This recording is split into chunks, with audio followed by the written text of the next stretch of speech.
મારું નામ રમેશભાઈ ધીરુભાઈ કમાણી, મારી ઉંમર 50 વર્ષ, મારું ગામ સાંગાડેરી, જિલ્લો અમરેલી, હાલ હું સુરત રહું છું. 3 વર્ષ પહેલા મારા થાપાના બંને ગોળા સુકાઈ ગયા હતા, જેથી એના દુખાવાને કારણે મારાથી બિલકુલ ચાલી શકાતું નહોતું. રોજ દુખાવાની ગોળી લેવા છતાં ગાડીમાં બેસતી વખતે મારે બંને પગને હાથથી ઉચકી અને ગાડીમાં મૂકવા પડતા હતા. મારા ફેમિલી ડોક્ટરની ભલામણથી મેં સુરત ખાતે ઓમ હોસ્પિટલ ડોક્ટર મનીષભાઈ મેંદપરાની મુલાકાત લીધી. ડોક્ટર મનીષભાઈ મને થાપાના બંને ગોળા બદલવાની સલાહ આપી. ત્યારબાદ મેં ડોક્ટર મનીષભાઈ પાસે થાપાના બંને ગોળાનું ઇમ્પોર્ટેડ જર્મન સાંધાથી ઓપરેશન કરાયું.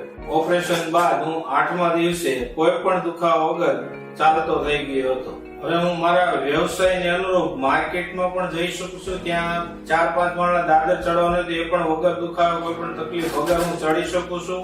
અને ત્યાંથી સાડીઓનું જે મારે પાર્સલ આવવાનું એ પણ હું 2 વ્હીલ ગાડી જાતે ચલાવી અને ગાડી પાર્સલ નાખી અને પાર્સલ લઈને આવી શકું છું. આમાં ઓપરેશન પછી અમુક લોકોને એવો ડર હોય છે કે આ ઓપરેશન ફેલ જશે તો પથારી પર જઈશું અને આખી જિંદગી એમને રહેવું પડશે. તો એ અત્યારે આ સમયની અંદર એવું છે નહીં. જેટલી ટેકનોલોજી જેટલી અત્યારે આગળ પડતી છે એ પ્રમાણે ઓપરેશન પણ એટલા જ સફળ છે. આ ઓપરેશન થી કોઈ પણ પ્રકારની પાછલી જિંદગીમાં કોઈ તકલીફ થતી નથી. એકદમ નોર્મલ જીવન તમે પાછું જે પહેલા જીવતા એ પ્રકારનું જીવી શકો છો. હવે મારાથી સરળતાથી પલાટી વાળીને બેસી પણ શકાય છે અને પાછું એ જ રીતે નોર્મલ જે ઊભું થવું હોય તો ઊભું પણ થઈ શકાય છે.